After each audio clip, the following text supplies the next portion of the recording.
when he will come, sorry, he will inquire how many Bhagavatam sets Yeah. And you, encourage. Anisha, do you have any recollection? Interaction that you may have had with him?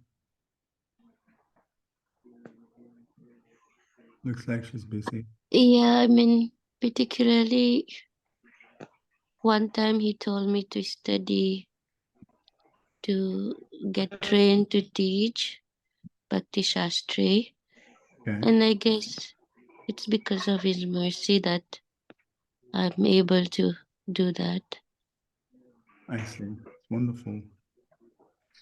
Yeah, I remember long back, 87, I was in Juhu. I was not even initiated.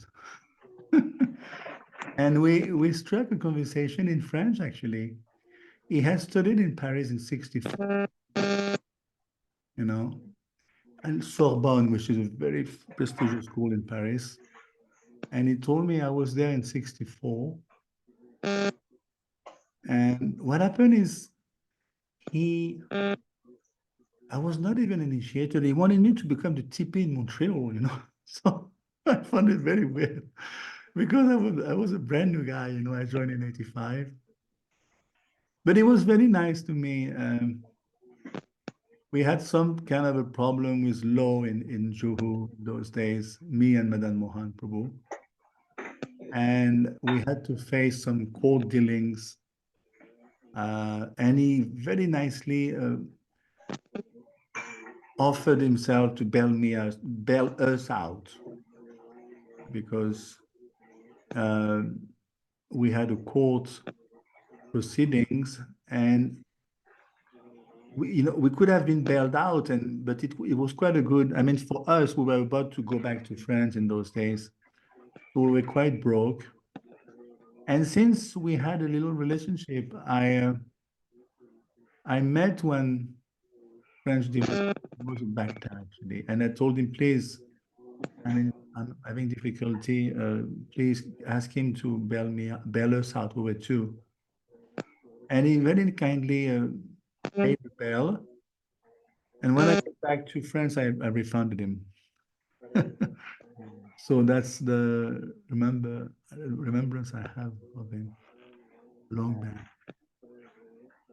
Many devotees who, especially I know some Mauritian devotees who were in very critical health issue. Yeah. And not only Mauritian devotees, but many other devotees also. He always offered his help to resolve their health issue in clinics in Delhi. He will take all charge and appoint doctors to do follow up with those devotees. Oh, I see. Yeah, like his kindness and caring has no limit. I see. Yeah. Yeah, because for me, unfortunately, that was way back, 87. But after that, I hardly had interaction, I have to admit. That's my misfortune. But he's very early, you know, he was the first Indian disciple of Srila Prabhupada outside of India. He joined, I mean, he met the devotees in 67 and then joined in 68. In Montreal, he joined actually. Yeah. He was very determined for preaching and taking sannyas. I heard that there were many obstacles for him from when he wanted to take sannyas. Other senior Prabhupada disciples were not willing to give him sannyas. But well, what happened is I read the article of his ex-wife, and it was a tough marriage, you know. It was extremely tough with his wife. And of course, that was in the fledgling stage of his kind, 68. And what do you expect? Devotees are not trained. So she may have caused difficulty for him to take sannyas. But from her part, I could recollect that she went through a lot. You know, it was not an easy marriage at all. Okay, so let's sing Krishna Lila Stava. Sarva Shastrabdi Piyush Sarva Vedika Satpala Sarva Siddhant Ratnadya Sarva Loke Gadrik Pada. O Shrimad Bhagavatam, O nectar churned from the ocean of all the Vedic scriptures, O most prominent transcendental fruit of all the Vedas, O you who are enriched with the jewels of all spiritual philosophical conclusions, O you who grant spiritual vision to all the people of the world. I don't have the book. Okay, you want me to share the screen? Yeah, yes.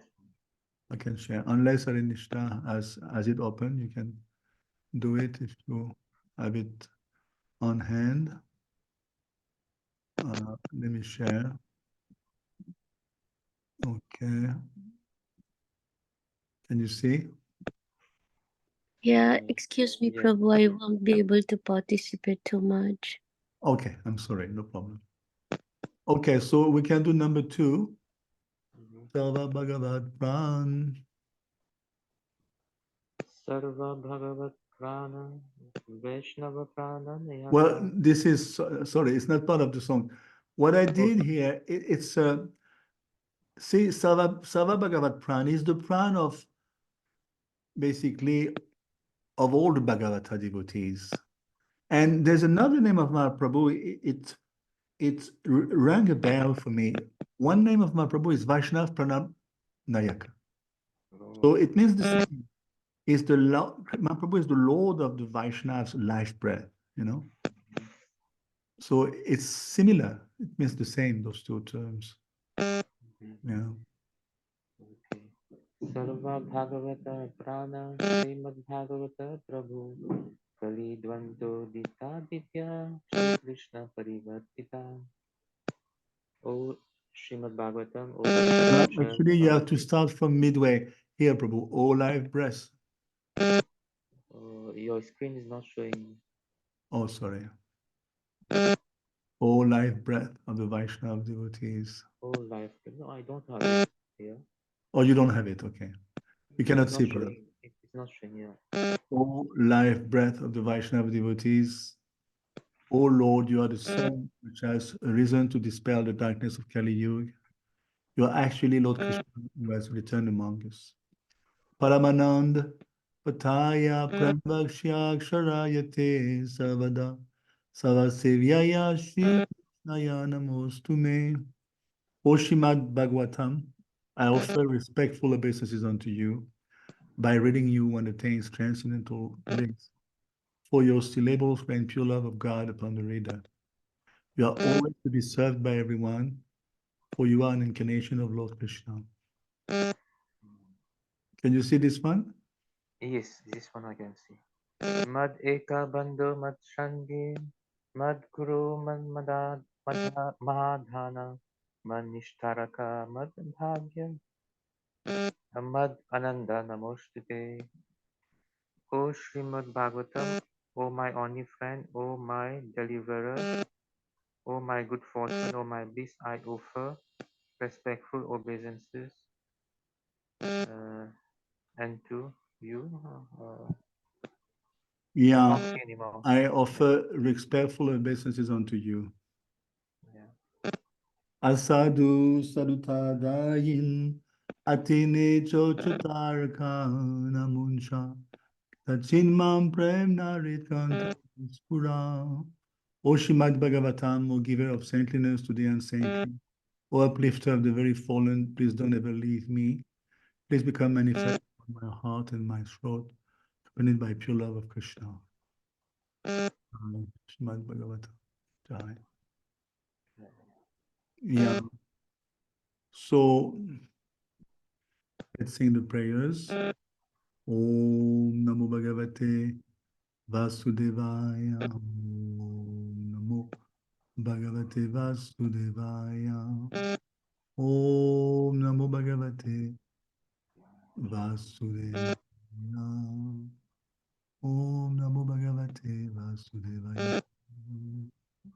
Om Namo Bhagavate Vasudevaya. Om Agyantiram Shalakaya Shakshumiritam Yena Tashmai Shri Gurave Namaha Chaitanya Bhishtam Stapitam Yena Bhutale Swayam Rupam Kadamayam Dadati Shvapadantikam Vandeham Shri Guru Shri Tapadakamalam Shri Guru Vaishnavam Sa Shri Rupa Sagrajatam Sahagana Raghunathan Dikam Tam Sam Jivam Sadvetam Savadutam Parijana Saitam Krishna Chaitanya Devam Shri Radha Krishna Padam Sahagana Lalita Shri Vishakam Vitamscha He Krishna Karuna Sindhu Dinabandhu Jagatpate Gopesh Gopika Kanta Radhakanta Namostute Saptakanshani Gurangi Devindavaneshvari Vishabhanu Sute Devi Parvati Hari Priye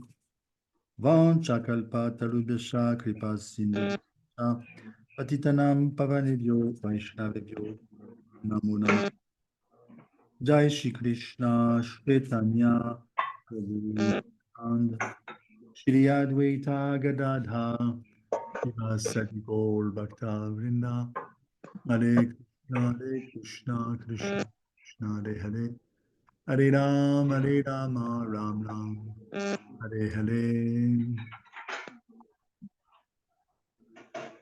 Hare Krishna. So, yes, how do you like the second canto? It's not really, I mean, you find it poetic? Do you find it flowing like honey? Yeah. Papa did say, and it is the most complicated canto. He told Chaitanya Maharaj, you never touched second canto.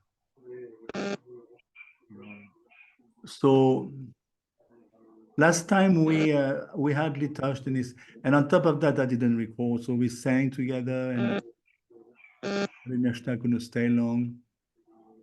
So basically, let's start again from the sixth chapter, basically. So, as I said, always remember 252, huh? Those 6 questions of Narad, because everything stems from that. They are here. Can you see my screen? Just a second, Apollo. Oh, I see. You cannot see. Yeah. No, Is no, it, I can see. I can is it see. because of me, or is it something No, happening? you are scrolling up now because. Yeah. Okay. So now, can you see my screen or not? Yes, Prabhu, I can Huh? see. So I those can 6 see. questions are here, and they're going to make out for the whole, practically the fifth chapter, the 6th chapter. It's going to take 2 chapters to answer those 6 questions. So we are basically beginning of the 6th chapter, and here we are talking about the 6th question. Yes, Cha. What is it composed of? Meaning the universe. That's the questions of Narad to his father. It's called Brahma Narad Samvad, and it is in echo to the question of Maharaj Parikshit to Shukadev Goswami asked in the previous chapter. Shukadev, he has heard the questions of Parikshit, and rather than answering them right away, it offers prayers to the Lord. May you please decorate my words with knowledge, just like you decorated the words of Brahma when he answered his son Narada. And then he goes into Brahma Narad Samvad. That's going to last for quite a few chapters. So we have covered, we covered so many things. All the questions were covered. You had Rupam, that Ishtanam, we discussed. And then Yatashhrishtam, that's very important. Yatashhrishtam means Shrishti. Yeah? Shrishti means creation, so it's a derivative of the word. And then 2 parts within that, Karan Shrishti, meaning Karan means the cause. What is the cause of creation? So we spend a lot of time on this. You should know as far as possible, try to know it by heart, for those who want to do the exam that will come up. And it will help you for the rest of your life. Whenever you want to explain Shirishthitattva, this is what it is, basically. And then the effect, this is the cause. So we say the cause and effect system. If there is a cause, there's an effect. So the effect is karya. In essence, we want to enjoy separately from Krishna. Because of that, there is creation of the material world in ignorance. In ignorance means Dravya Shakti. Dravya Shakti means the Pancha Mahabhut, the 5 primordial elements, ether, air, fire, water, earth. That's called Dravya Shakti. And Adibhut means the material creation. Why is it in the mode of ignorance? Because it has nothing to do with our nature. This is Ahankar. We are functioning under Ahankar, false ego. And unfortunately, the whole material world, Adibhut, functions under Tamagun, Mahatamagun. Anyone is totally thinking, I'm this, I'm that. That's why I'm doing my activities, because I'm this, because I'm that. So that's the effect. The effect of the cause of the creation is ignorance.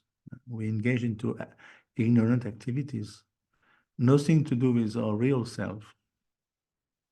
And then we discuss Karya Shrishti.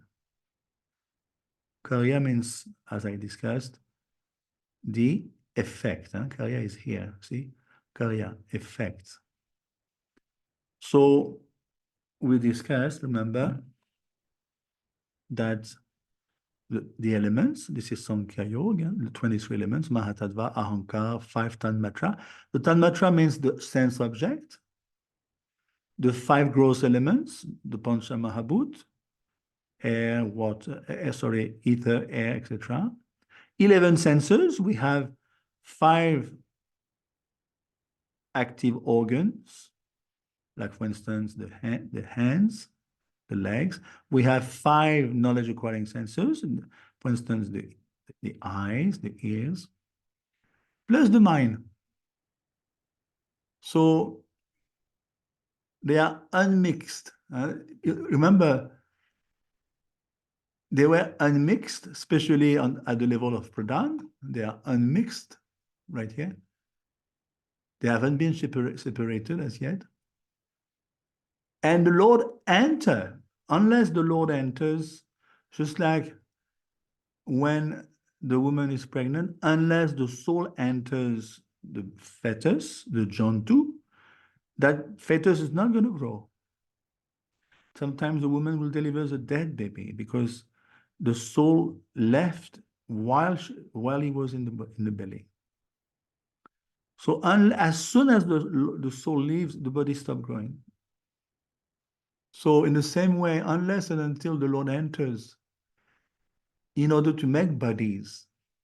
See, it's very interesting. It's like macrocosms, microcosms. Macro means huge. Micro means tiny.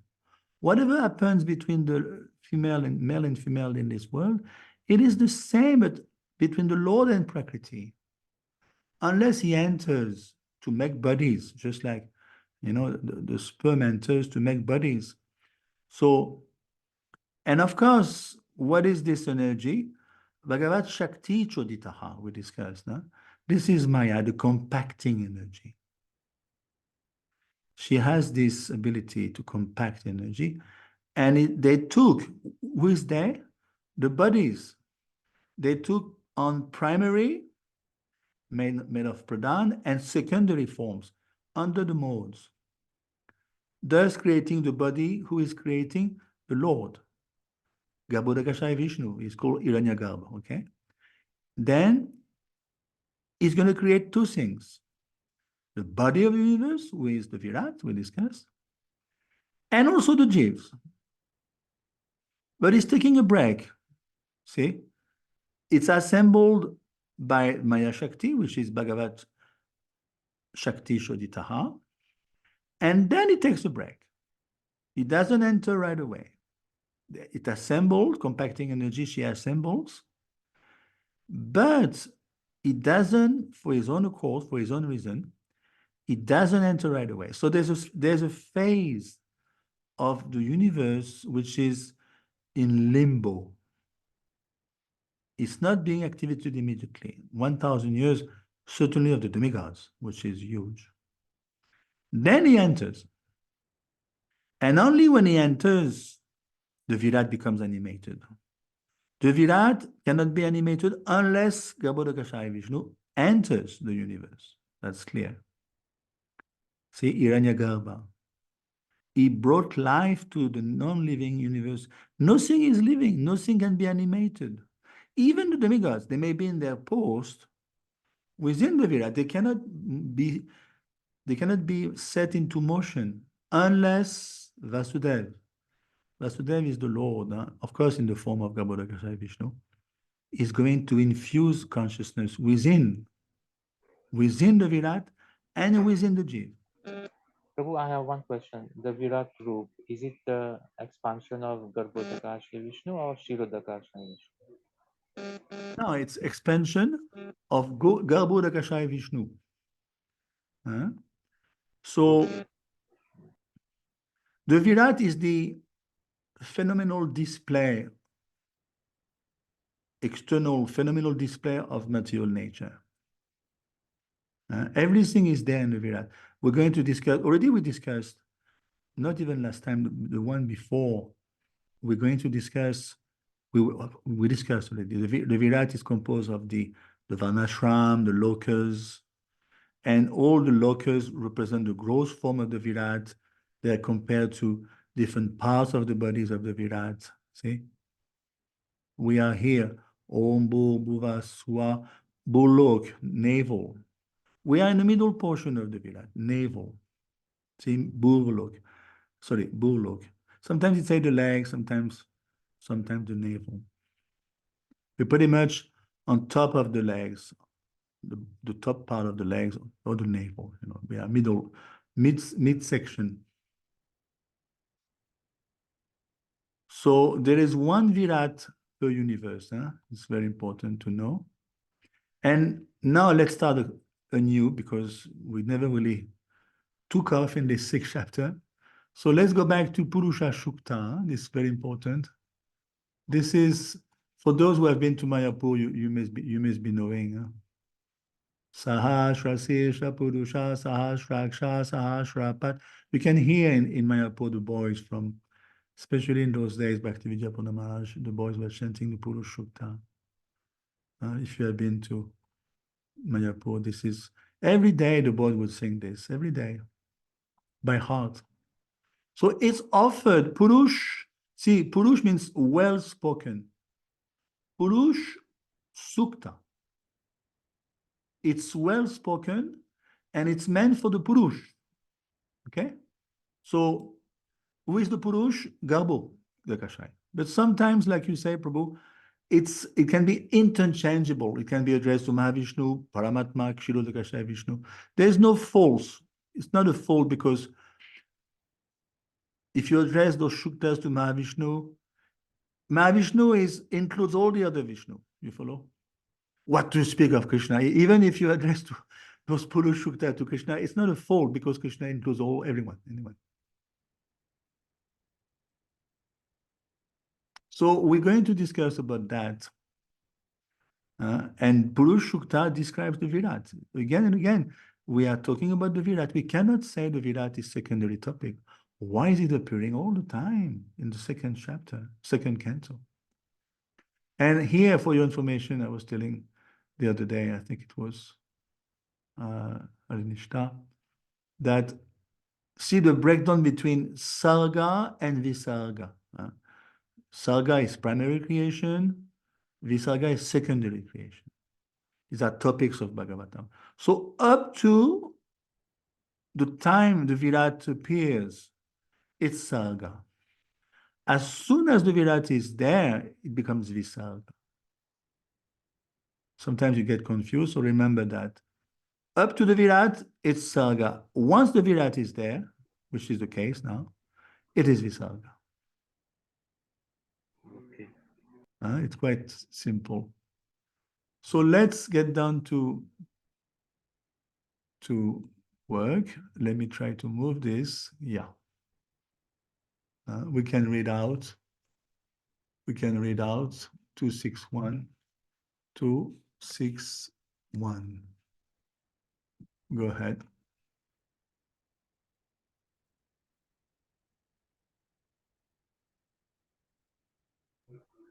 Lord Brahma said, the mouth of the Virat Purusha, the universal form of the Lord, is the generating center of the voice, and the controlling deity is fire. His skin and 6 other layers are the generating centers of the Vedic hymns, and his tongue is the productive center of different foodstuffs and delicacies for offering to the demigods, the forefathers, and the general mass of people. Thank you, Prabhu. So let's open the homework. Let's see. Where are we here? Yeah, homework. 6th chapter. Okay. So I already replied myself to this question of two Sarga and Visarga, remember? So now it's a bit lofty, but not worry, we're going to do it together. In what sense Garbhoda Gosai Vishnu is the material cause? And of course, Gauranga Darshan gives a lot of clues. Feel free to look at the creation procedure, page 188. And I hope you have this book, man. This is a very important book. If you want to have it on my computer also, I can give it to you if you want. Yes, bro. So we're going to discuss about that. It's a bit complicated, but when you break it down, it's kind of okay. It's like when you have a difficult task, what you do, you break it down in mouse piece, a little pieces at a time. That's what you have to do in the second canto, you know. So I'll show you something. See? What we're going to discuss here, we're going to discuss the Lord. Who is the Lord? This is Purush, Garbhoda Gosai Vishnu. And that's why sukta, well-spoken, those prayers are well-spoken and they are glorifying Purush, the Gabo. So who is that Lord? Is the material cause and the efficient cause. Okay? So it sounds a bit Chinese, but let's break it down. That's why up to verse 17, we're going to discuss about that. See, just like the Lord he has sense organs. We cannot deny. If we have gross and subtle organs, he also has. So that will give rise to the tan matras, the sense object, and the element, the Pancha Mahabhut. And also, the Lord has gross sense organ. That's going to give rise to remember, the 10 demigods, they are here. Those demigods here. See? So that's going to give rise. They have been given reason by the gross organs of the Lord, which is here basically. Plus the subtle sense organ of the Virat. See, remember, the Virat has also sense organ. And of course, the subtle sense organ of the Jiva. We're going to discuss about that. Don't worry, I'm going to explain further. But first, I want to get down into moving into the purport and all these things. Gradually, it will make sense. So let me open the homework. Yes, it's not yet. So basically, in 251, we can try to dissect a little bit, do 261, sorry. 261.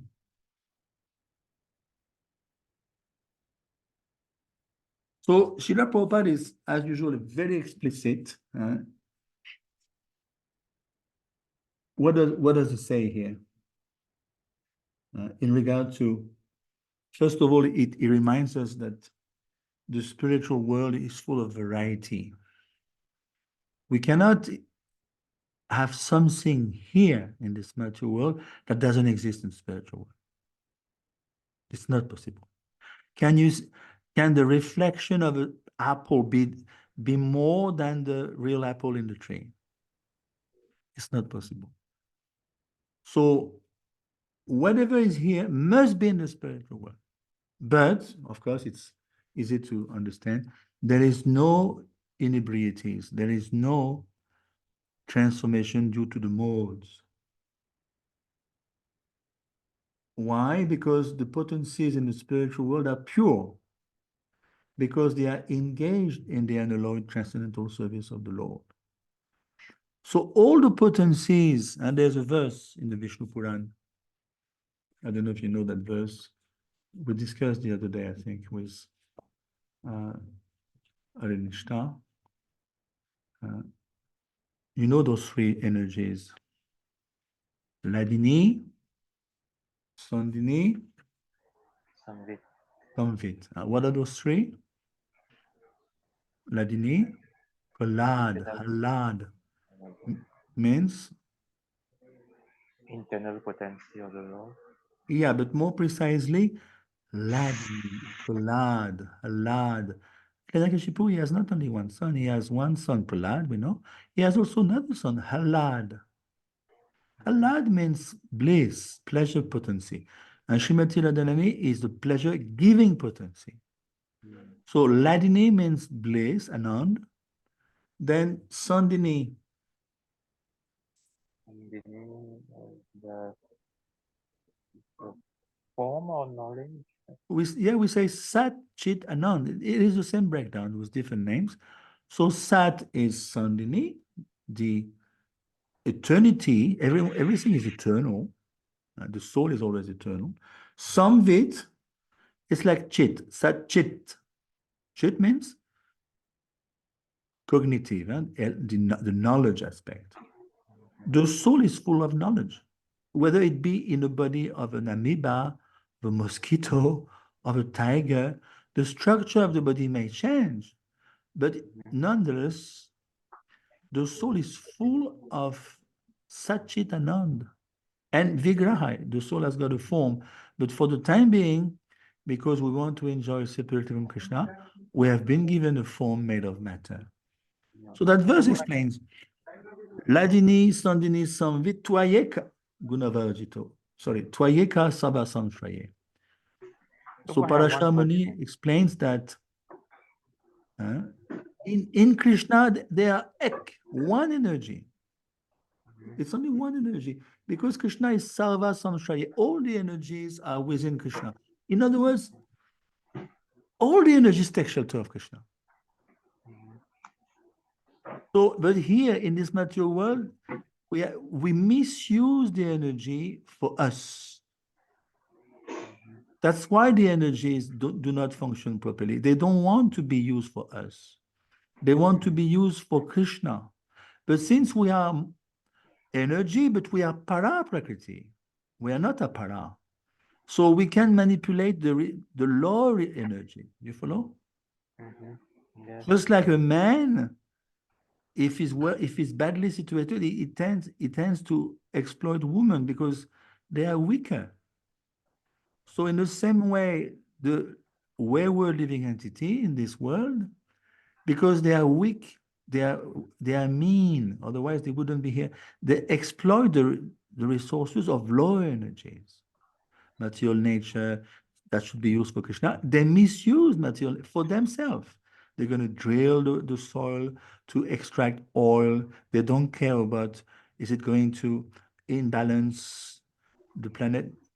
I don't give a damn. They're going to make money selling the oil with major percentage, major benefit They misuse the energies. Prabhupada explained in 261, the difference is in the spiritual world, all the energies are engaged in the loving service. Everyone is in tune, in sync with Krishna, out of love. So there's no inebriaties. And then there's a beautiful sentence here. He says,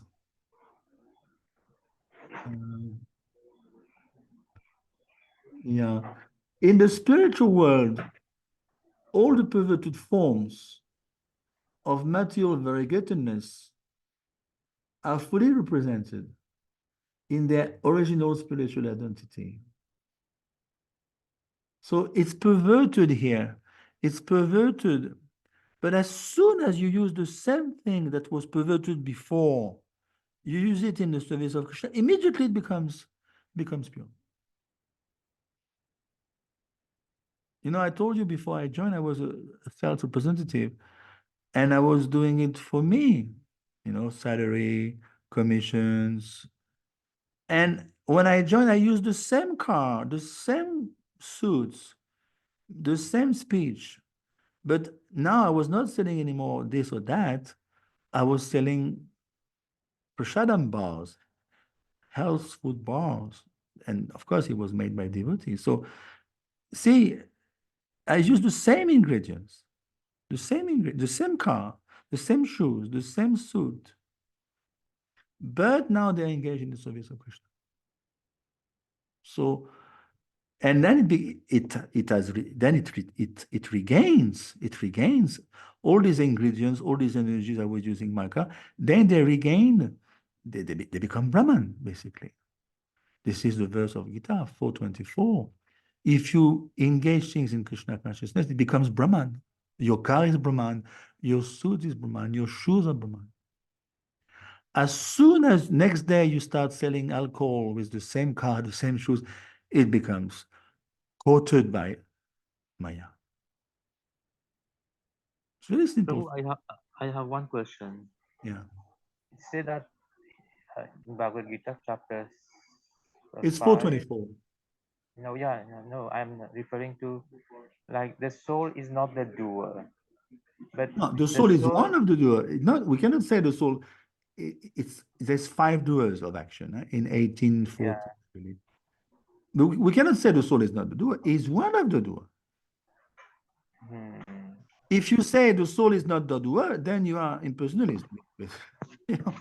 Then Baladev Vidyabhushan explained that point very nicely. If you say the soul is not the doer, then there's no need of Shastra. You can throw the guitar, you can throw, then we are not responsible for anything. You follow? Oh, I'm not the doer. It's very impersonalistic.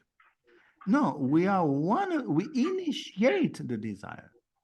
Let's say you want to go to India. It's not me, it's not another person. You want to go to it. You have initiated the desire to go to India. And then Krishna says, 1814, I believe, the karta, you are the karta. But then the Karan will come about. The Karan means the senses, the efforts. You have to put efforts to go to India. You have to collect, you have to buy the tickets, book a room there. So the place, you're in Vancouver, you could be in Greenland, you could be in Oslo, Scandinavia. The place also is an agent. And of course, the fifth item is so important, the Paramatma, Devam. Unless, okay, you got your ticket, you got saving money, you got your book room there waiting, you got, yes, everything is lined up. I'm going to do parikrama, everything is lined up. And day before flying, you smash your car and you hurt your ankle, you cannot go. Because it was not sanctioned by Paramatma. Upadrashta Anumantacha Bhakta Bhakta Maheshwaraha. He consents, he witnesses, he sanctions. So this is the way it goes. So let's go back to 261. It's very interesting. So let me perhaps explain with a diagram. So it will be perhaps a little more easier to understand. I think Guranga Darshan has done something here. Let's see. And that chart is much later, much further down. It's in the 10th chapter. Wait a minute, 10. Yeah, there's a big gap here. I don't know what's going on. Oh, something is wrong here. Perhaps I have to make it smaller. Yeah, notice this, he gave me that, but it's a bit corrupted, I think. Yeah. This is where it is. If you want to have it, I can give it to you. Yeah, this is a very nice book. I have it on yeah. So let's see. This is in the 10th chapter. I want to show you. He has made a nice chart. Okay, where are we? Further up.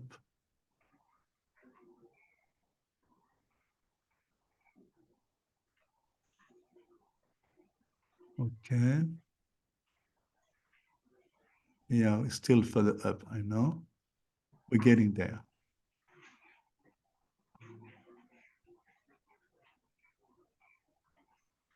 Hare Krishna. Yeah, these are key verses, okay. And what I wanted to show, this is coming. We are in the, yes, very good. Of course, it's more thorough, I have to admit, in the book, in the physical book. Huh? See, what we're going to discuss now is the breakdown between the Lord, between the Virat, and between the Jiv. See, he has written here, the above table is prepared based on the details given both in the 6th chapter, that's where we're at, 261 up to 16. So there is the eyes. Let's take the eyes. Basically, we're dealing with the creation procedure. It's a very important topic. So let's take the eyes. It's a sense organ, right? It's a knowledge acquiring, it's called Gyanendriya. And it's got a subtle, see, all the organs that we have, they have a subtle aspect and a gross aspect. So Shakshu, we know that it's a, like for instance, you say Shastra Shakshu. What's the meaning of Shastra Shakshu? It means you have an eye of the scripture. It's a subtle aspect of the eye. You are able to use your eye in the scripture. You're going to draw knowledge from with your, not only your gross eye, what you have behind my glasses here. I've got a gross eye. It's called Akshini, okay, in Sanskrit. But the eyes has also subtle aspects. With the eyes of knowledge, you can Jnana Shakshu, you can access Shastra Shakshu. But unless and until this eye of yours is under the purview of Suryadev, we discussed long back, remember? Also, it's back in the 6th chapter. It's going to be quite up. So, yeah, unless there is Suryadev, see, you can see only because of Surya. If it was pitch dark on this planet, pitch dark, you cannot see anything, even if you have good eyes. So you are depending on the sun, which is a creation of, remember the sun? If you look at Karya Shrishti, I showed you before, you can look, take your book. Huh? The sun will allow you to see, not only with your gross eyes, but also with your subtle eye. And now, what do you have to see? What are you? Your eyes is a Gyanendriya. It's a knowledge acquiring sense. You're going to be, this eye is attracted by the sense object, the form. Your eyes like to see good form, the form of a woman, the form of a car, the form of a landscape. You are attracted by forms. which is the sense object of your eyes. And your eyes is a knowledge acquiring sense, is attracted by the form. And again, unless there is fire, which is the element of Suryadev, you won't be able to see. It's because of the element of fire that you can see. Then you can see the difference between the contour. You can see, for instance, there is a microphone on my table. There is a laptop. I can see the contour. I can make the difference between my microphone and my laptop. I can see with my eyes, they are differentiated. One object stops here, another, because of the fire in the creation, I can see the difference. Otherwise, everything will be blended into one form. You follow? Yes, Prabhu. So this is very interesting, but we have to break it down. Otherwise, it sounds quite, you become a bit embarrassed or intimidated. So let's carry on. All the verses are going to be like this. Now let's listen to the Acharyas a little bit, because they will shed some light. See, he explained, Jiva Goswami, the form of the totality of the jivas is made of sadvika and rajasic ahankar. Remember, the ahankar, the false ego, is influenced by the modes. So the modes in sattvagun, it will give rise to the mind, the demigods. And the mouse is mentioned first as a cause because of being the main item. So Vishwanath, I find him more explicit personally. Jiva Goswami is always a little tough to grasp. I have a little preference, I have to admit, for Vishwanath. So this is Vishwanath.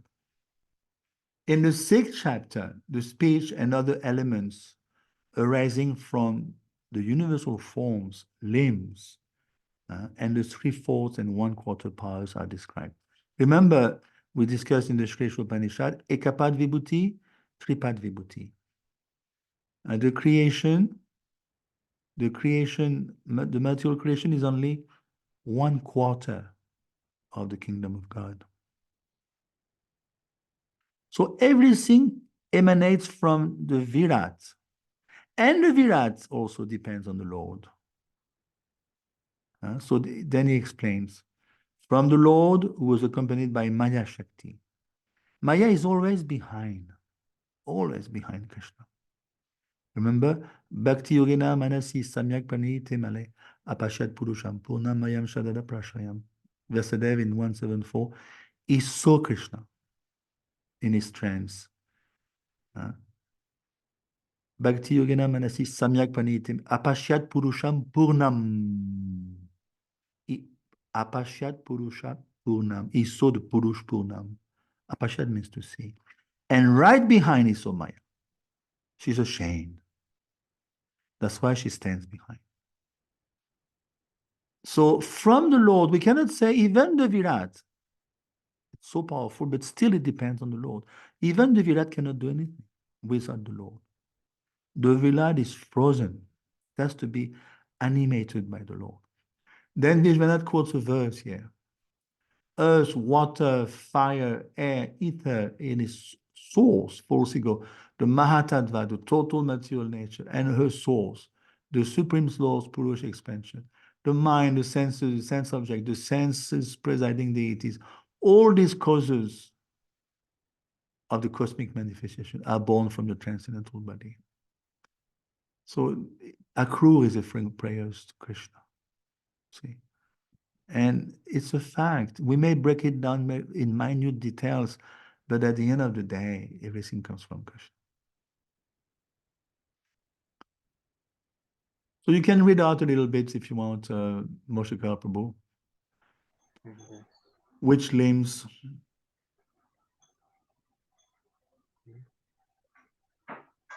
Can you see my screen or is it too difficult? Yeah. Chapter 6. No, you read Brahma. from here. Which limbs of the universal form arose? Yeah. Can you see my screen or perhaps You You don't know, see. I don't see. I can go on my Bhagavatam Okay, database. so you don't see. This is what I'm showing now is the commentary of Vishwanath Chakravarti Thakur. Which Oh. limbs you cannot see this? No. Okay. No, on my screen is like the translation from the Lord's seeing organ arose from No. form and I'm not finished with Vishwanath. I want to go further. Which limbs of the universal form arose from which limbs of the Supreme Lord? See, again and again, it doesn't start from Virat, it starts from the limbs of the Supreme Lord.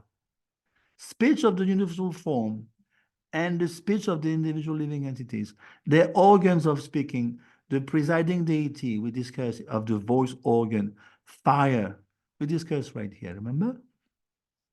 Everything, all these elements here, they come from Krishna. Arose from the mouth of the Lord, the mouth of baby Krishna in Golok Vrindavan. Everything is there. See? The place of origination.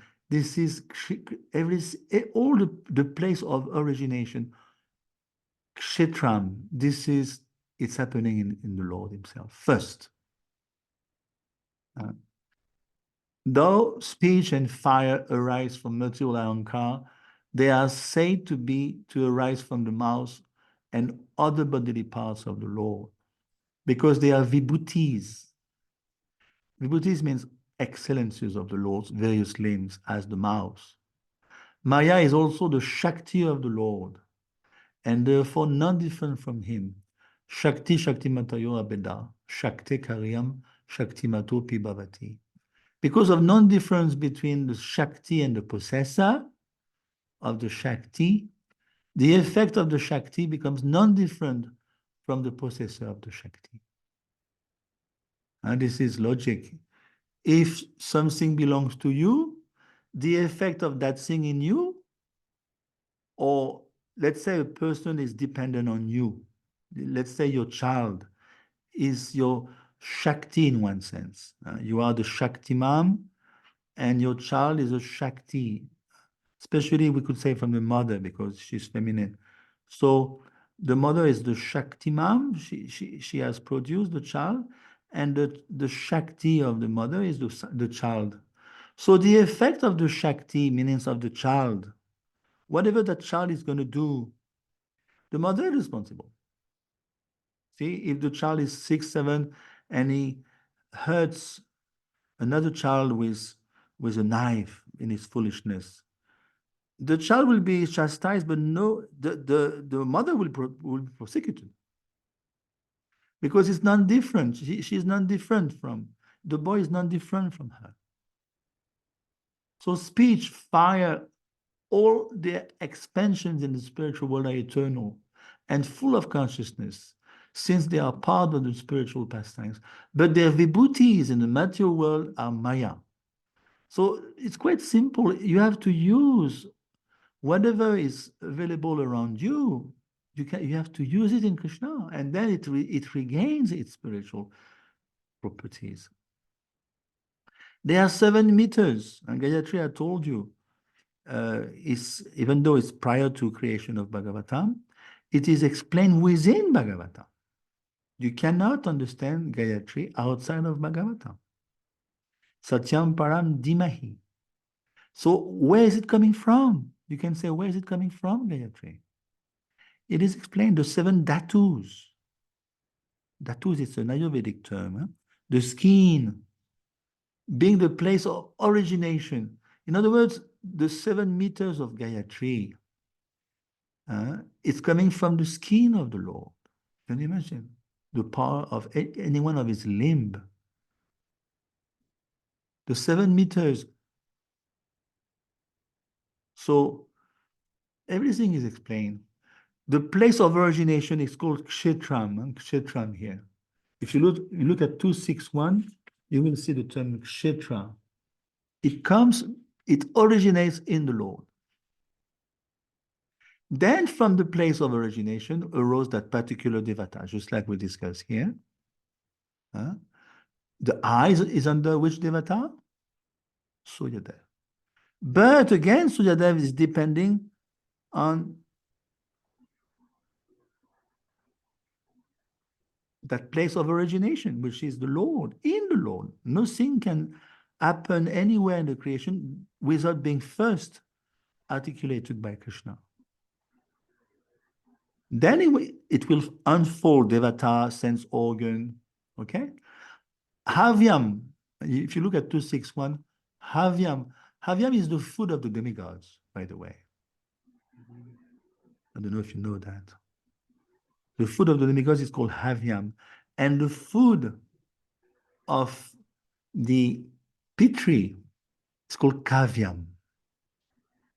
There's some subtle living entities, especially the Bhutas. You know how they eat themselves? They nourish themselves with the what do you call it? The how do you say that in English? You know, when you boil something, it creates some fumes. How is it called in English? They will feed themselves on the fumes. Oh. You understand? Let's say you cook a sabji, okay? And even from 2-3 meters away, you can access with your nostrils on dit le fumet en français. You can smell the odor, the smell of that sabji. It's very good. And this is how they feed themselves. Especially the Bhutas, not all demigods, but the Bhutas, the ghostly spirits, they will feed themselves on the odor, on the vapor. Yes, that's the word, vapor. You say vapor in English? Yes. The vapor. So, and we humans, we eat amrit, which is the remnants of both avyam and pitri. That becomes food for man. And again, you have seen because of your saliva in your mouth, you can appreciate, it says 6, but sometimes it says 7. Pungent, salty, sugary, bitter, astringent, sour. There's 7 tastes in your mouth. They're already there. They are there. When you eat a particular foodstuff, which is a sense object, it's going to create that connection between your gustative, how do you call it, your buddings, les papilles gustatives. I don't know how you say that in English. The tasting buds, I think it's called. Because of the tasting buds, you're going to be able to relish that particular taste of the foodstuff you're eating. But that cannot take place unless the Lord is endowed with his own organ of taste. And now you break it down, then it's going to come to the Virat. The Virat has gross aspect and subtle aspect. Just like we, living entity, we have gross aspect and subtle aspect. We have a subtle body, we have a gross body. In the same way, the Virat has a gross body and a subtle body. But again and again, all these things cannot happen, even on the Virat level, unless it is Kshetram originated in the Lord. This is the point. See, even Varun is such a powerful demigod, is the presiding deity of ocean. So because of Varun, you can taste the tongue. Yeah, there's water, there's saliva in your tongue. So that's ruled by Varun. But again, even the Virat has a tongue also. It arose from the palate. You have a palate in your mouth that generates saliva. But first, that place of tasting has to be tasted by the Lord. This is the point. See, it's very interesting. And now Vishwanath goes further. Vishwanath is the king. There is a distinction between the sense organ, see, which is subtle, and the place of the sense organ, or the gross manifestation of the organ made of the gross elements. So in other words, let's take an example.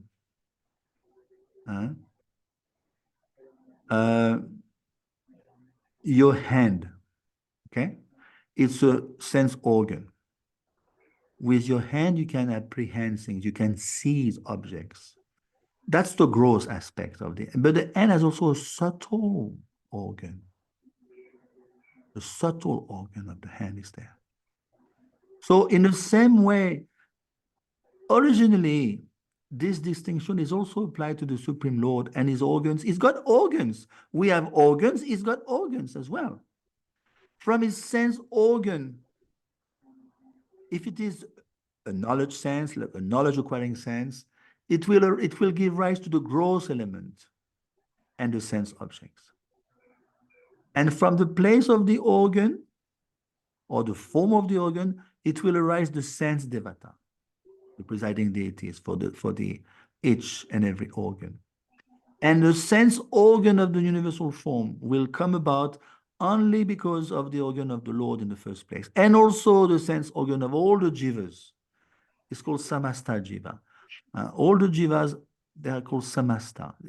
The sum total of all the jivas. There's millions and billions of jivas.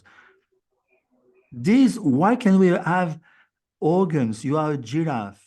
You are a beetle in the grass. You are a rat. You have sense organ. You are endowed with sense organ. Why? Because it originates in the Lord. This is what we're going to discuss in this section. Okay. It's a bit technical, I know, but you have to understand in details. As far as this is Bhakti-Vibhav, so we have to get to understand. Sarvas sunam cha vayoscha tannase paramayane ajvino oshidanam cha granomoda pramodayoho. This is number 2. I don't know if you see my screen, although I guess you guys cannot see, perhaps, I don't know. Okay, from the Lord's place of smelling, the base location, arose all life airs. Vayu, the Ashvini Kumars and the fragrant herbs. From his organ of smell arose the sense object called fragrance in the form of smells and perfumes. So see, in one sense, it's not so difficult. You have nostrils, right? Only because you have nostrils can you smell different herbs. You're going to smell thyme. You're going to smell particular herbs in the forest. You can distinguish the different smells if you're expert. So yes, you could say, well, it's thanks to the Ashvin Kumars. The Ashvin Kumar, they regulate the breathing out, breathing in. Yes, okay. But if you go further, you come to the original sense organ residing in the Lord Grana. See? Everything has to be connected to the Lord.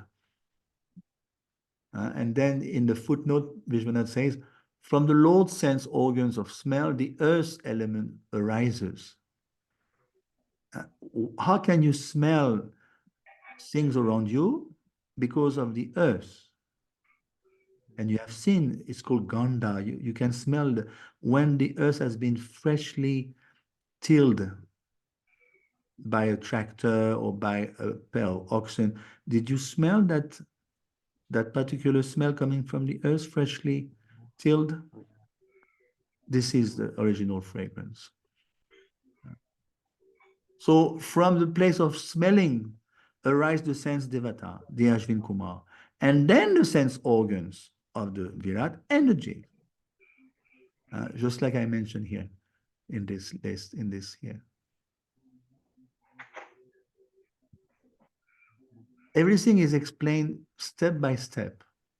All our organs are ruled by a demigod, which in turn is ruled by the Virat, which in turn is ruled by the Lord. That's why you don't see Krishna. People say there's no God. They are here. They are here. They are on the level of the senses. How can they understand the breakdown? How can they understand that each of their senses has a gross form? You have eyes, but also there's a subtle aspect to the eyes. As I told you, with your eyes, you can understand Shastra. You can understand knowledge. And little do they understand behind your senses, there's a demigod. You are attracted by sense object. You are depending on a particular primordial Pancha Mahabhut. Unless there is Pancha Mahabhut in the universe, you cannot function. So you have to break it down and break it up back to the origin, and then you come to Kshetram, the place of origination in the Lord. This is what it is. This is very interesting. This is Bhagavatam, and Bhagavatam is not Tintin and Milou. Okay? Yes. So we are talking about that. Brahma is going to break it down up to verse 16 like this. Then he goes, let's read number 3. Three, yeah. Yes, Okay. You can go ahead if you want, Prabhu. Yeah, yeah. Number 3. So Rupanam, can you see number 3? Or his I can eyes read the are the Sanskrit. generating center. Are you reading from Bhagavatam or from your? Yeah, this is Bhagavatam here. Rupanam tejasam chakshu diva suryasya chakshini karnu disham cha tirtanam shrotram akash shabdayoho. Yeah. His eyes are the generating centers of all kinds of forms, and they glitter and illuminate. His eyeballs are like the sun and the heavenly planets. His ears hear from all sides and are receptacles for all the Vedas. And his sense of hearing is a generating center of the sky and of all kinds of sound. Yeah. So tirtanam, I was asking in the homework. Huh? Very interesting. We say tirt. Oh, I'm going to visit the tirthas. That's Lilastan, it's called in Sanskrit. We went to Ekachakra, we went to, what you call it, so many places. These are tirthas, but be careful. Remember in the Bhagavatam, 1:13:10, when Vidur came back to the palace after 38 years of parikrama, what did Yudhishthir tell him upon reaching, when Vidur reached out Hastinapur? See? That, Bhagavad Gita, Bhagavatas, Tirtha Bhuta Swayam Vibho. Tirtha means also holy places, but it means also pure personality like devotees. Jiva Goswami explained it means also pure devotees. Tirtha, Tirti Kurvanti Tirtanit, they are mobile tirthas, moving tirthas. Prabhupada was a moving tirtha. Tirthana means Shastra. But tirthas means also, see, Jiva Goswami explained very nicely. See, tirthana means scriptures. And you look at Vishwanath, see what he says. He says 3. Where are we? 3. It means, tirtha means also pure devotees. It's not written here. I guess it's Purad Vishwanath or Jiva Goswami further down is going to say that. Yeah, let's see, perhaps Jiva Goswami says that here. Yeah. Can't find it now. But it means Tirthanam scriptures, but it means also, Tirtha means also devotees. Just like here, Tirti Kurvanti Tirtani, and devotees are Tirtha. So the point, let's go back to that verse, 2:6:3. Voilà.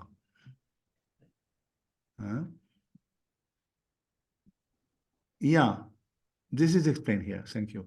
The word Tirthanam is sometimes interpreted to mean the place of pilgrimage, but Jiva Goswami means Shastra. See, and those who propound Vedic knowledge are Tirthas. Prabhupada is a Tirtha. They are propounders of the Vedic knowledge. They move. In one sense, they're more powerful than Tirthas because the Tirthas do not move. But those pure devotees, they're mobile, moving Tirthas. That was one of my questions actually in the homework. See, what's the meaning?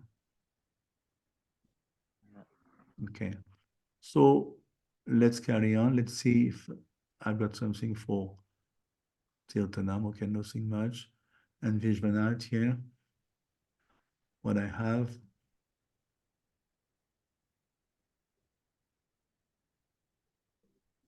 Yeah. Okay.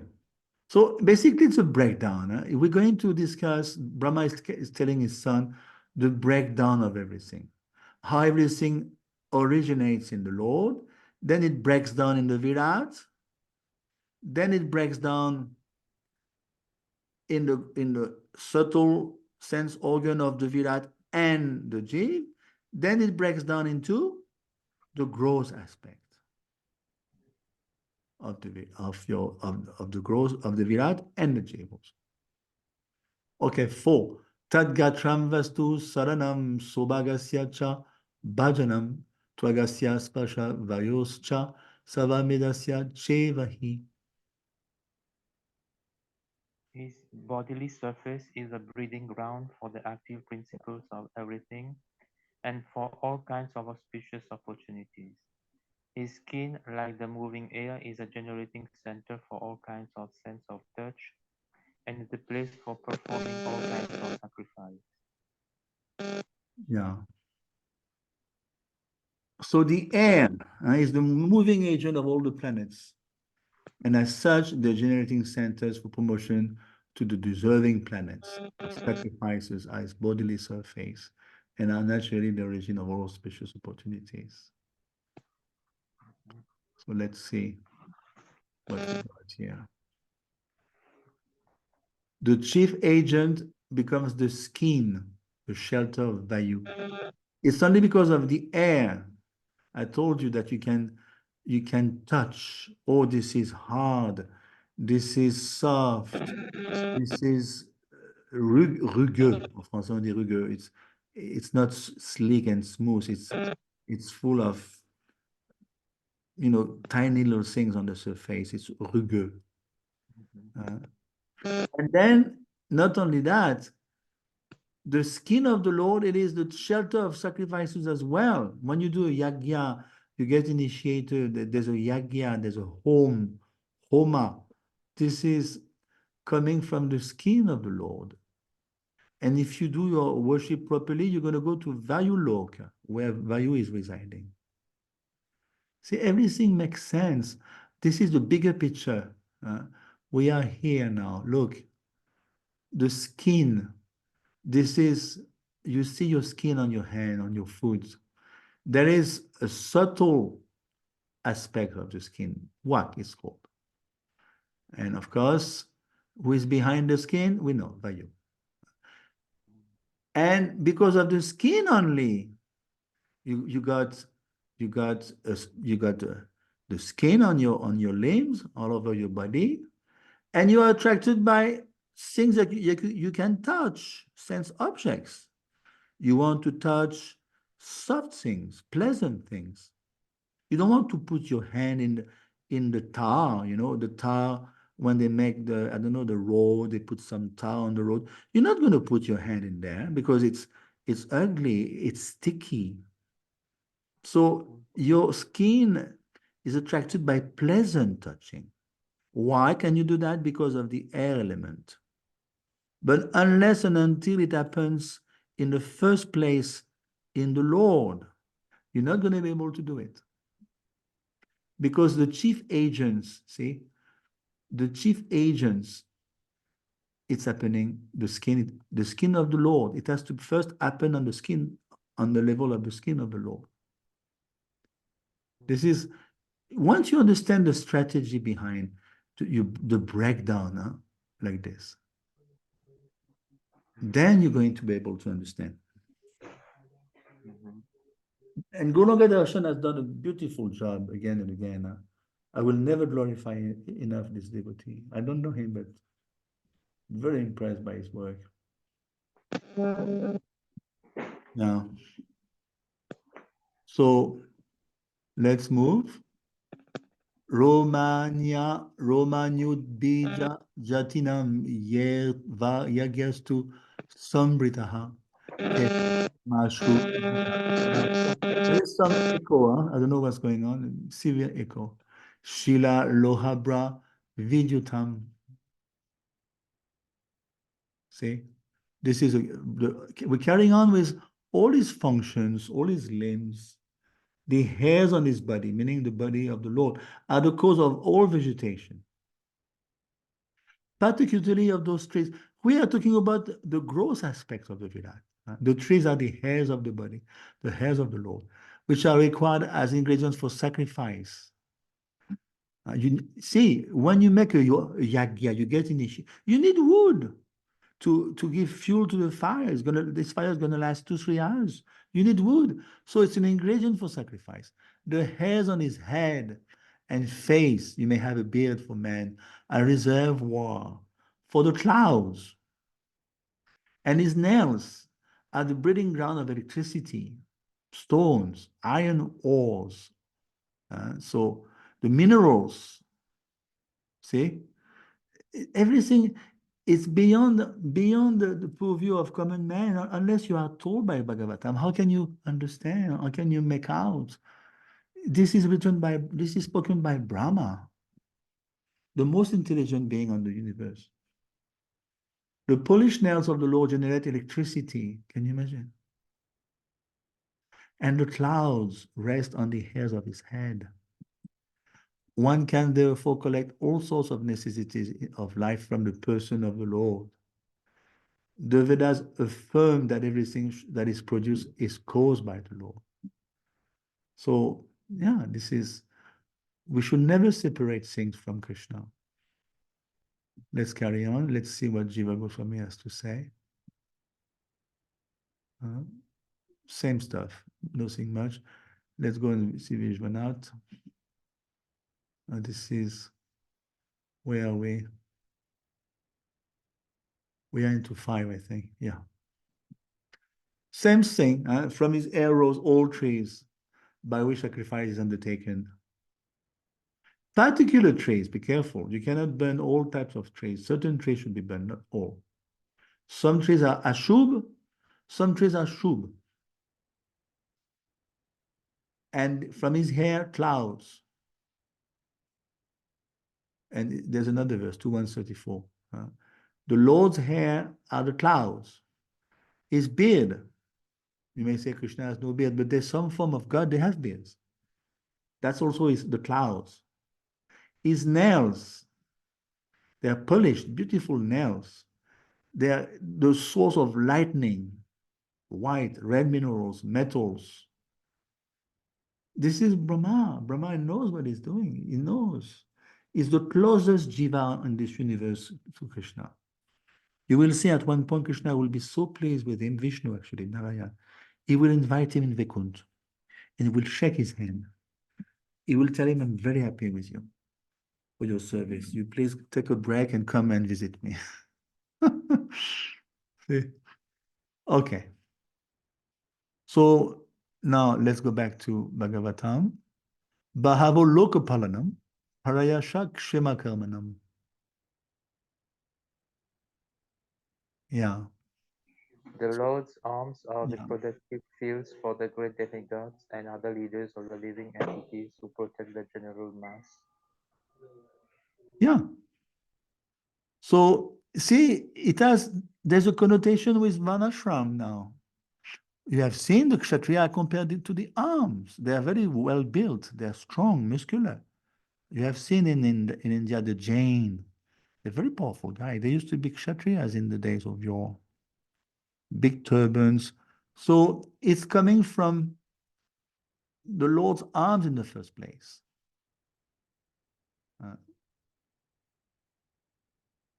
And Prabhupada quotes 1041, 1042, whatever you see, which is glorious in this world, which is powerful, is coming from nothing but a tiny fragment of his splendor. Remember that session? Ekam Shenastito Jagat, just by a single fragment of myself, my dear Arjun, I pervade and support this entire universe. What is the need for so many detailed questions? By a single fragment of myself, I pervade and support the entire universe. What is that fragment? It's basically Paramatma. So Prabhupada goes on to say, so many kings, leaders, scientists, and even presiding deity behind everyone, powerful demigods, and they are part of the Virat. Vibhuti Matsatva, they orchestrate the Virat, they serve the Virat, which is basically a display of Gabodha Gosai Vishnu. But they are not foolish enough to think, oh, we are separate from God. No, they understand. We are under Virat, but Virat is expansion of Gabodha Gosai, and Gabodha Gosai Vishnu is a kala, an expansion, expansion of Krishna. So Prabhupada always connects it to Lord Krishna. And that's why he's saying here we have to do our service according to our propensity in Varnashram. This is always the same preaching on his part. He's struggling like hell in this human society. So the only course of action is to dovetail our propensities or of prescribed duties in the Lord's service. That's the only way out. Otherwise, we're going to be stuck in the mud. And of course, Prabhupada says, do it with love. That's the best. Otherwise, you cannot go back. In proportion to your surrender, you're going to get another life. But you cannot go back unless you have pure love of God, that's for sure. See, this is always the same preaching. We have to acknowledge the Father. Okay, so this is 6.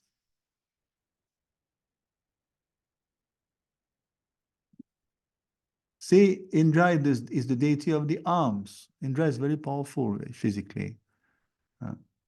You want to become strong? If a man wants to become strong, big arms, you worship Indra. And Indra protects, and that is his job, is the king of demigods. He protects. The Lokapalas. What are the Lokapalas? Do you know? The demigods were in charge of the directions. Exactly. Remember, I mean, if you look at the chart dealing with in the 5th chapter, and when you look at, we discussed before, the Karan Shrishti, it says Dik Lokapalas. Isn't it Lokapalas the demigods in charge of directions? I'm getting confused. It's called Digdevatas, and Digdevatas is different, sorry. Digdevatas means the direction, the demigods of the different directions. Lokapalas, isn't that referring to each and every demigod in charge of each loka? They are the guardians, I think. Lokapalas means, I think, the presiding deity of each loka. Not to be confused with Digdevatas. Digdevatas means the demigods in charge of the 10 directions. South, north, southwest, you can break it down in further. Lokapalas, they are like they make sure that the heavenly planets are safe. They don't let intruders to come in. So it's just like Lord Shiva. If you go to Vrindavan, I've got a deity on my altar. Actually, a photo. What is it called in Sanskrit? There's a name of. There's 10 forms of Shiva protecting the entry of Vrindavan. What are they called? Dig Vijay or no? There's a name. Pancha Mahadev. Forgetting the name. Kshetrapal. Yeah, like that. I'm forgetting the name. But all I know, the protecting entrance in Vrindavan or Mayapur even, there are some, especially Shiv, that is his job. He protects the dam. Mhm. So it's by protection. Protection means you take action. Prayasha, it has to come down to action. Then it will create security. That is why we need Kshatriya in ISKCON, you know. ISKCON is too young, but you will see in a few centuries, ISKCON will have its own army of Kshatriya because the world will become more demonic, more into fighting and quarreling and taking arms. So at one point, ISKCON will need to have an army of devotees. Those who are Kshatriya spirited, one day they will form an army. You will see. Prabhupada said, we need Kshatriyas because one day they may attack us. You have seen what's his name in ISKCON Trinidad recently, the dacoits attack, even this Prabhu. He got tied up to a chair. What is his name? A very good singer. He's quite old now. He used to live in New Mayapur. Agnidev. They attacked the temple in Trinidad Island. And Agnidev Prabhu was tied up to the chair. Some devotees got beaten. So you can see the instability of the world is going to get worse, not going to get better. So at one point, Kshatriyas should come forward to protect by actions, not just talking, giving classes. That's not their job. Their job is to take up the arms when there's a need and create security. Kshema Karmanam.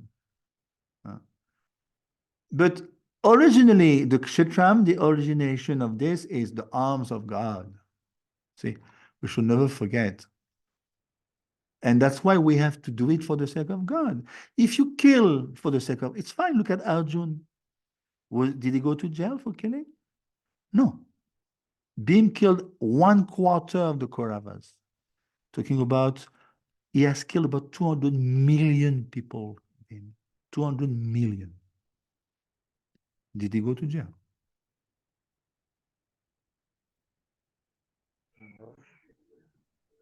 See? Yeah. Here, the table is not complete. If you look at the book, physical book, it's complete. It's well done. Okay, let's carry on. Vikramo bhuva svascha kshemasya sharanasya cha savakam varasya pi harescharan aspadam.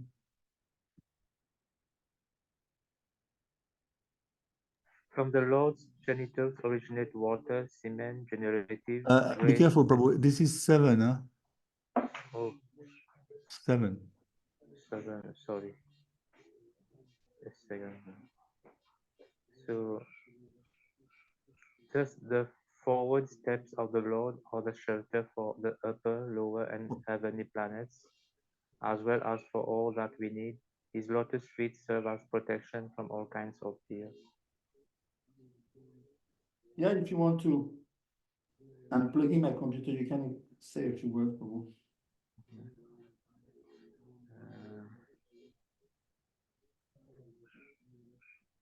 So, Ah, the oui. Lord's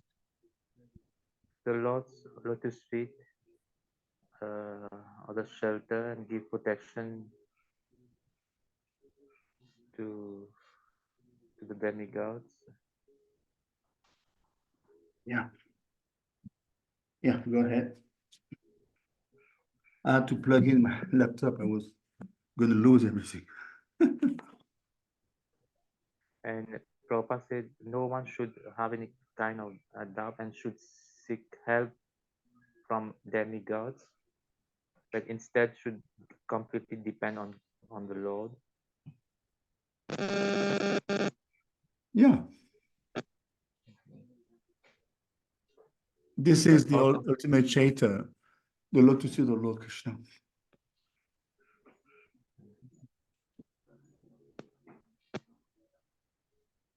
See, we are learning here. It's not only, oh, we have to worship Krishna sentimentally, but here we are being given proven by the Bhagavatam that even intellectually, they are teaching us Krishna is the supreme absolute truth, not only in words, but in action. You can see even we are totally steeped in the matter of creation, the breakdown of creation, the creation procedure. And Bhagavatam is always, it's like a boussole. I don't know how you say a boussole in French, in English. A compass, yes. A Compass. compass, did you notice? Wherever you turn the compass upside down on the left, you put it in water, you throw it in the air, it's always to indicate No. the no. So in the same way, Bhagavatam, you study Bhagavatam, you break down the components of material creation, just like we are doing. It's like a compass. It's going to indicate Krishna. You cannot escape. So it is meant to convince us. That's why the 9 first cantos, they are meant to convince us, not even materially speaking, it indicates Krishna. So there's no choice. We have no choice but to surrender. This is the verdict of the Bhagavatam. You cannot escape. If you escape, means you don't have mauvaise foi. In French, you say mauvaise foi. It means you are not sincere. Mauvaise foi. You cannot convince someone who is pretending to be asleep, Prabhupada saying. You can convince someone who is really asleep. You can wake him up because he's really asleep. But if someone makes, he feigns to be asleep, you cannot wake him up. Why? Because he's feigning. So he's going to fool you, he's going to fool himself. You cannot feign him. You cannot wake him up. He pretends to be asleep. Okay, so we are in 7. Let's see a little bit the acharyas. Okay, so basically we are here, 7. Yeah, so it's a reminder of Jiva Goswami. The Virat and Paramatma are considered non-different, of course. One is the display of the other. Vikrama, steps of Vaman. Let's see what we can see here. Vaman, is it listed? No, it's only a very small. If you look at the chart in the book, it's much more thorough. Let's see what it says here. We are dealing with the steps, okay. Vikramo.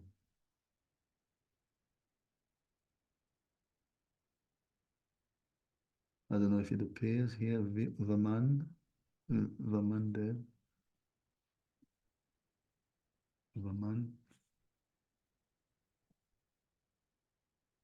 No, it doesn't appear. I guess it didn't make the whole chart. It's such a big chart anyway. There's 17 shlokas, so it didn't make the whole chart, I guess. Okay, Vishwanath, let's see. 7. Yeah, from his footsteps, Vikrama. Bhuva, Om Bhuva Swa. From his footsteps. See, when Vaman, remember he walked from his footsteps. Those creations, those elements were created. Om Bhuva Swa. Because they are undeclinable. So you cannot do without them. From his feet arose auspiciousness, protective items, fulfillment of all desires.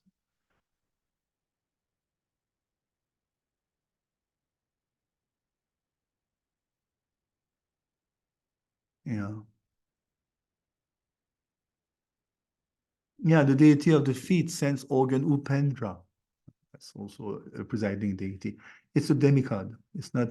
Upendra means also Vamdev, but here it refers to a demigod called Upendra. He's in charge of the feet. Yeah.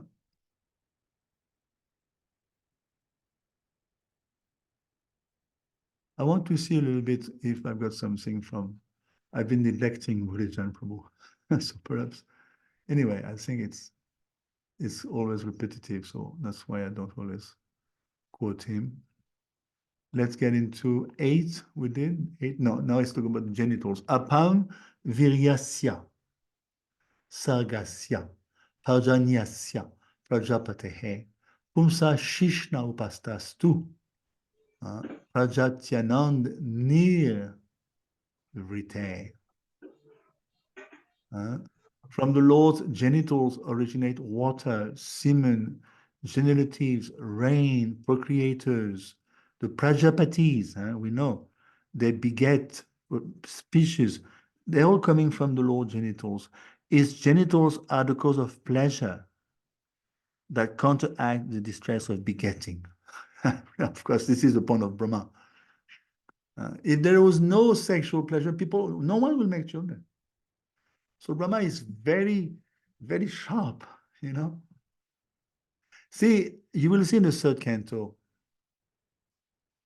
because in the beginning of creation, there was no sexual intercourse.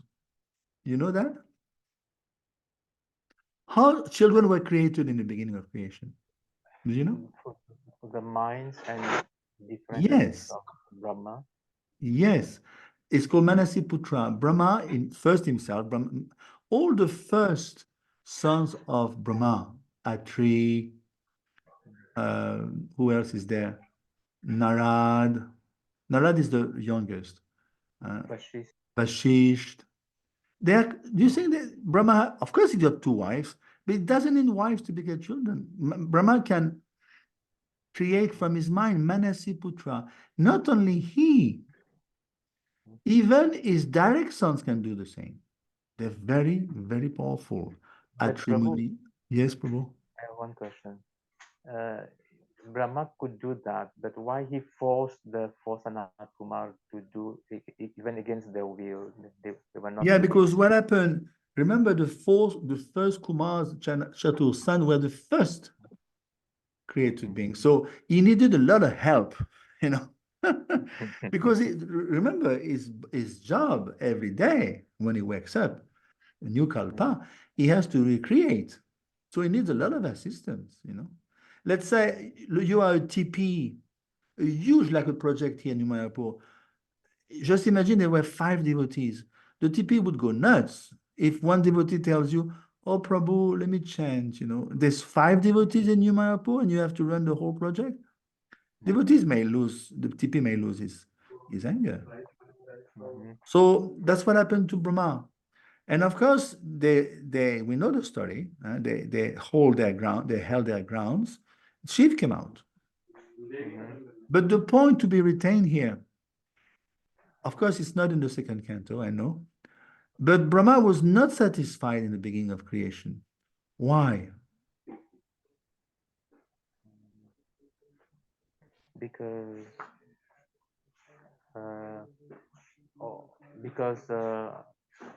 all the Prajapatis he was appointing to procreate, they were being converted to Brahmachari by Narad.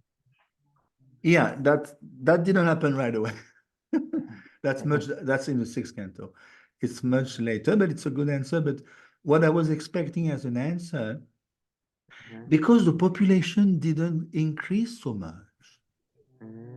And he was not happy because that is his job. He has every day of his life, he has to recreate practically the whole universe, except for his planet, of course. And also he has to populate.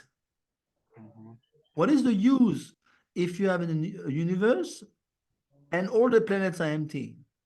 Do you think Krishna will be happy? No. Because Krishna wants the Jeeves to take birth in different species so for the sake of being reformed all the way to Krishna consciousness.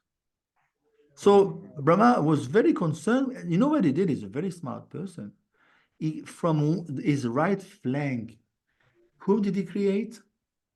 I know it's not in the second canto. We'll come to that in the third canto. Whom did he create from his right flank? A male who is Adimanu, Swayambhuva Manu. Mm. And Swayambhuva Manu got married to a creation from his left flank. Flank means his side, the side of his body. Right side, left side. And we have right side. The flank means it's not your front, it's not your back, it's on the side here. The flank is called. From his left flank, whom did he create? Satrupa. Shatarup. Very good, Prabhu. Prabhupada, Shatarup is actually a Prabhupada disciple. She lives in France. She was born, she was a model in the 70s. And I think she's from Holland, but she settled in France for so many decades.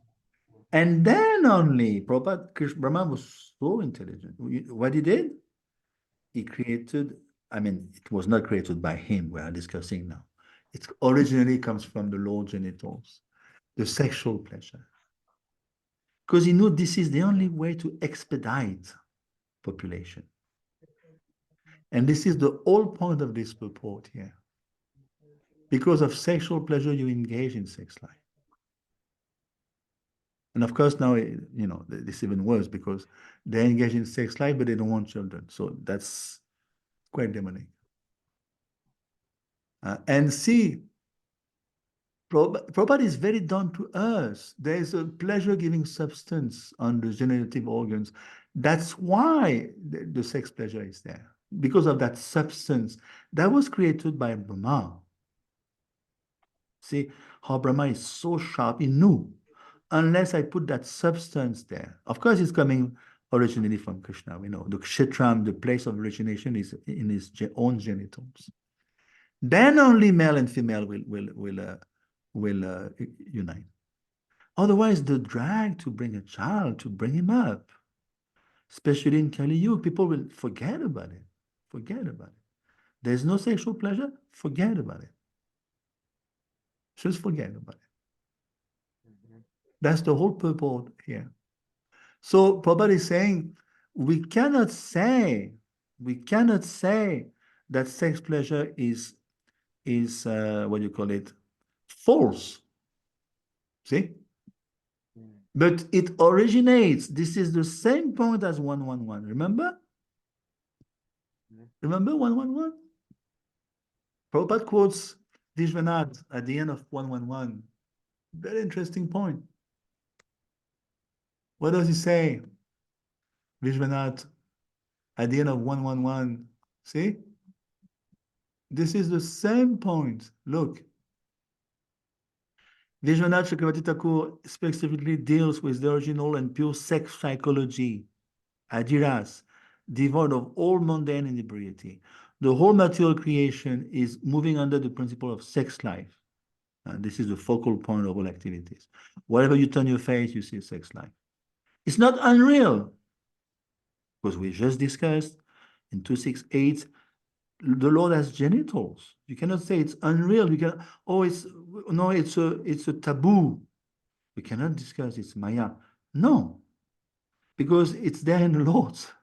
So it's not unreal. Its reality is experienced in the spiritual world. The material sex life is but a perverted reflection of the original fact. The original fact is in the absolute truth. It cannot be impersonal. You cannot have a sex if you are impersonal. It's not possible to be impersonal and contain pure sex life.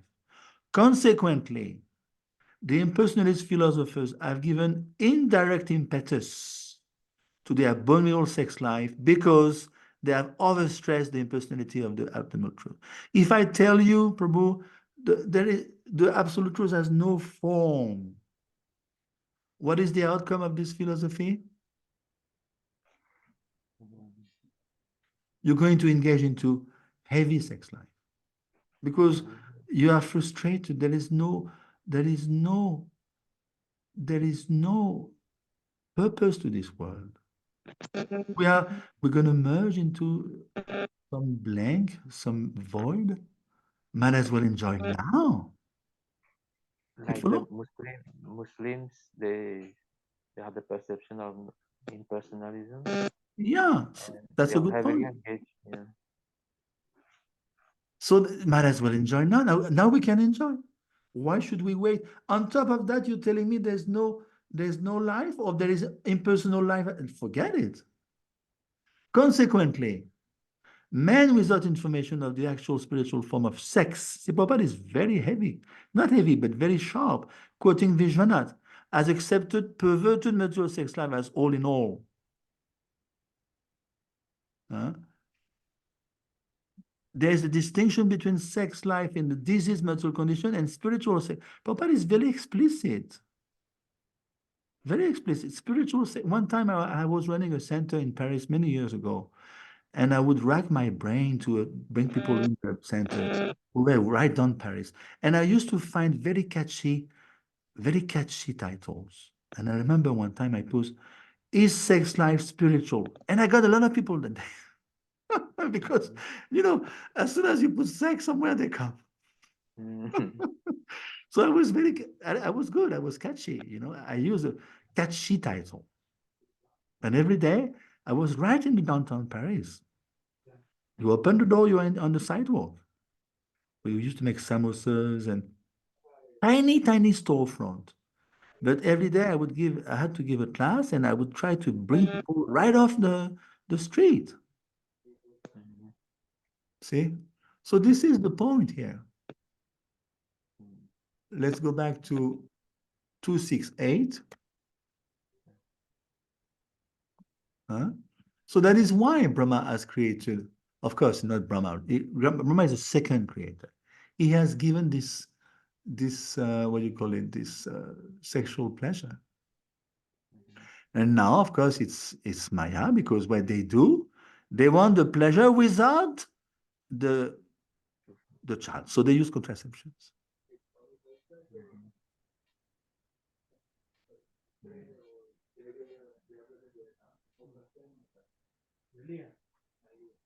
And of course, Prabhupada is, as usual, is concluding the same. Without knowledge of spiritual values, Atma Tadvam Griha Medinam, if you don't inquire about Atma Tadva, this is the beginning of the second canto, remember?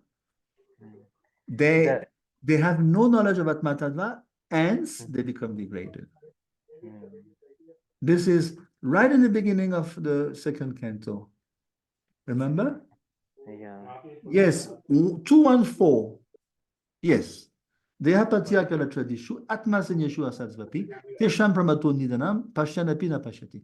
Persons devoid of Atma Tattva don't inquire into the problems of life. Being too attached to the fallible soldiers, wife, body, children, although sufficiently experienced, they don't see. They see they're going to die. They can understand, they can rationalize, yes, I'm going to die, I know. But still, they don't take action. They don't see their inevitable destruction. And due to being lethargic, they don't take action. Oh, naturally, I'm protected. No, it's not going to work. I'll stop here. Yeah. So I know it's technical, but I'm trying my best. I'm just a poor soul also, trying my best to understand and to convey what I understood. So bear with me. Yeah, that's clear, Prabhu. Yeah. But at least even if you don't fully understand, it's blissful, to study Bhagavatam and to, as far as possible, to relish ruchi, to get a little taste here, a little taste there. That will keep us going. Okay, do you have any questions? No, Prabhu. Okay. So I'll give the class on Thursday, but next Sunday, because Thursday it's 5 a.m. my time, I know. And does it suit you, Moshika Prabhu? That is Wednesday night for you. Yes, it's 8 o'clock here. Yeah. Because on next Sunday, I may go to a sale, there's a flea market there's a lake here, not far. Mhm. And I spoke to the guy. He told me you can bring your stuff and sell. You know, I got paintings, mandalas, jewelry. I'm quite broke, so if it's sunny today, I mean, for the last 1 week it's been raining. It doesn't rain today, but it's very overcast. Mhm. So I'll play it by ear. I will let you know. If it's a Yeah, you good let me day, know. if Yeah. it's a good day, I will take the day off and go there and sell Yeah. stuff. Yeah, If yeah. it is No, rainy, Prabhu. of course I won't go in, but I will teach. Man. Yeah, you let me know, Prabhu. I will let you know on what's on that Yeah, group. yeah. Okay. Okay, so Okay, Prabhu. Thank you. take Hare care, Krishna. Prabhu and Mhm. Mataji. Mhm. Hare Krishna.